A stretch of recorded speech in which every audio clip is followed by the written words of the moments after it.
susunod na programa ay rated PG.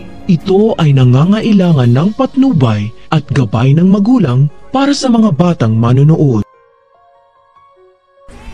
Abot langit ang galit ni Justin sa ina niyang si Giselle nang regaluhan siya nito ng mamahaling bag dahil naniwala si Giselle kay Eric na magugustuhan ng anak nila ang regalong bag. Yun pala, mas lalong nagalit si Justin kay Giselle dahil na-trigger ang trauma ni Justin noong kabataan niya dahil hinahampas pala siya ng bag ng adoptive mother niya noon.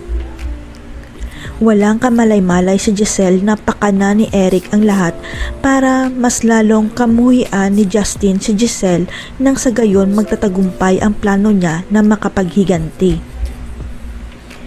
Ang hindi alam ni Justin, ginagamit rin siya ni Eric para mapabagsak si Giselle dahil hanggang ngayon hindi pa rin niya matanggap na iniwan siya ni Giselle at ipinakulong.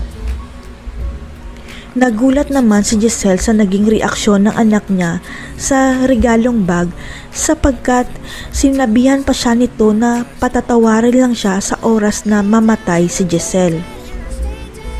Hindi makapaniwala si Giselle na nasabi yun ni Justin sa kanya kaya sinampal niya ng malakas si Justin pero humingi rin siya ng tawad na parang siya pa ang may kasalanan. Pero hindi pa rin titigil si Giselle na makuha ang loob ng anak niya dahil gagawin niya ang lahat ng paraan para mapatawad siya ni Justin kaya makikinig pa rin siya kay Eric. Tuwang-tuwa naman si Eric dahil tagumpay ang plano niya na magalit si Justin kay Giselle at paniwalang-paniwala si Giselle sa lahat ng mga sinasabi niya tungkol kay Justin. Hanggang sa dumating ang araw na isusugod si Giselle sa ospital dahil nasa panganib ang kanyang buhay at parang matutupad na rin ang wish ni Justin na mamatay si Giselle.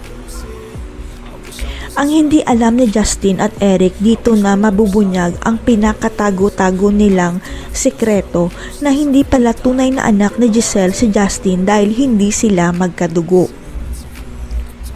Sapagkat mangangailangan ng dugo si Giselle at ayon sa doktor, si Justin dapat ang mag-donate ng dugo kay Giselle dahil siguradong match si Justin sa nanay niya. Pero laking gulat ng doktor na hindi pala match ang dugo ni Justin kay Giselle kaya si Annalyn ang magdodonate ng dugo para sa tita niya at nagmatch silang dalawa. Ang hindi alam ng lahat, nagulat rin si Justin kung bakit hindi nagmatch ang dugo niya kay Giselle dahil ang sabi sa kanya ng tatay niya si Giselle ang tunay niyang ina.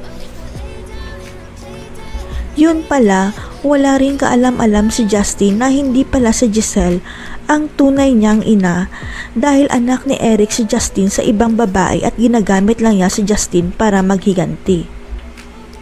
Dahil ang totoo, hindi rin alam ni Eric kung saan pinaampon ni Giselle ang anak nila sa Amerika pero ang alam niya lalaki ang anak nila ni Giselle kaya Justin ang pangalan nito. Kaya pala nasabi ni Giselle na mabait ang adoptive parents na nag-ampon sa anak niya dahil kilala niya ang mga yun pero iba ang sinasabi ni Eric na masama daw ang nag-ampon kay Justin. Kaya nang nakarecover na si Giselle sa ospital, dito na niya pinagtagpi-tagpi ang mga detalye kaya ipinaulit niya ang DNA test nila ni Justin para malaman ang katotohanan. Sa kasamaang palad na kumpirma ni Giselle sa DNA test result na hindi pala sila match ni Justin dahil pineke pala ni Eric ang DNA test para makapaghiganti sa kanya. Matatagpuan pa kaya ni Giselle ang tunay nilang anak ni Eric, ang lalaki na Justin? Sasabihin kaya ni Justin ang plano ni Eric kay Giselle dahil sa galit niya sa tatay niya? Abangan.